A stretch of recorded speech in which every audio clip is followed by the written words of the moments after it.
Hai, bertemu lagi dengan saya, Alriskan King, dari KKN Tematik FISIP UNAN 2020. Selanjutnya kita akan membahas dampak virus corona terhadap perekonomian, yang mana sebelumnya telah kita bahas dampak virus corona terhadap kehidupan sosial masyarakat. Langsung saja kita mulai.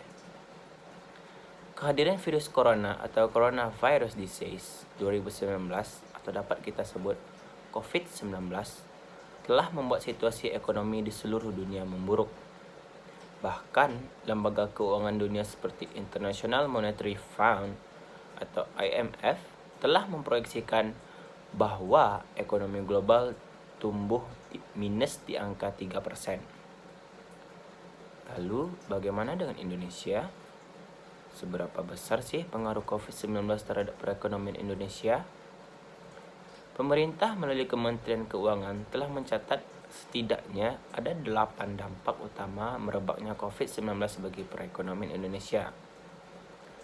Mulai dari tenaga kerja hingga kinerja industri di tanah air. Dampak ini secara masif telah meluluhlantakkan sendi-sendi sosial dan perekonomian Indonesia. Nah, berikut adalah pengaruh merebaknya pandemi COVID-19 bagi perekonomian Indonesia. Yang pertama, meluasnya PHK atau pemutusan hubungan kerja.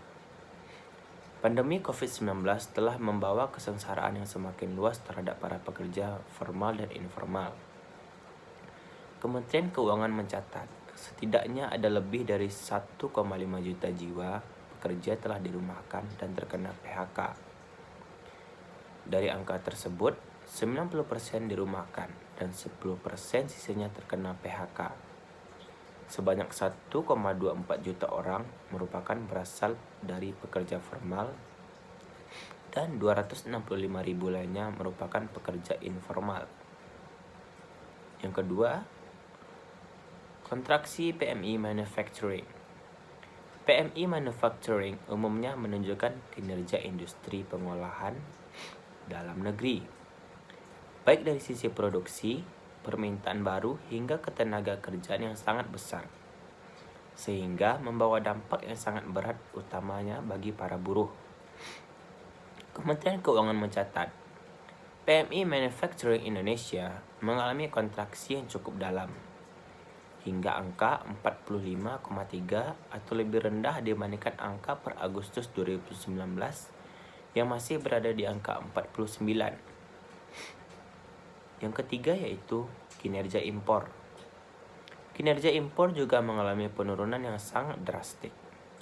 Angka terakhir menunjukkan pada triwulan 1 2020 turun 3,7% year to date. Yang keempat yaitu dampak inflasi. Kementerian Keuangan mencatat bahwa inflasi dalam negeri per Maret 2020 mencapai 2,96% year on year.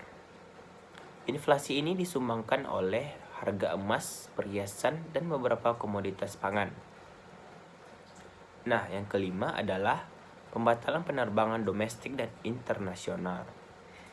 Kementerian Perhubungan mencatat COVID-19 turut menumbangkan industri penerbangan.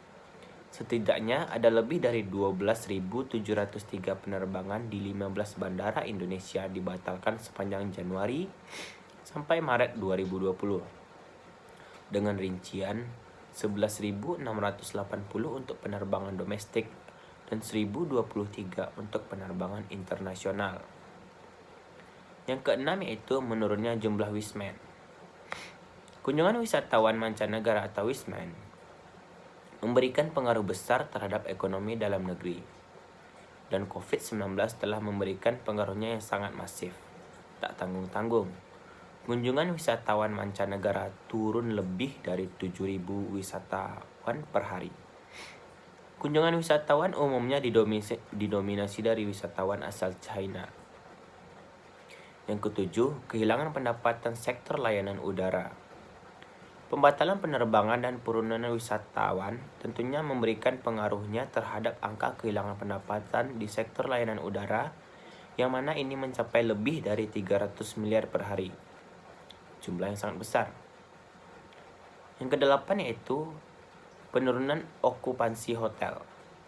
Efek domino dari dibatalkan penerbangan, berkurangnya wisatawan juga memberikan pengaruh bagi dunia perhotelan. Akibat penurunan jumlah wisatawan mancanegara, Kementerian Pariwisata bahkan mencatat akibat COVID-19, Indonesia telah kehilangan kucuran devisa dari sektor pariwisata terpangkas sejumlah 50% dibandingkan dengan tahun lalu. Pun demikian dengan okupansi perhotelan lebih dari 6.000 hotel, jumlah penurunannya lebih dari 50%. Nah, sekian dulu episode kali ini. Selanjutnya kita akan membahas virus corona dari dampak budayanya. Terima kasih.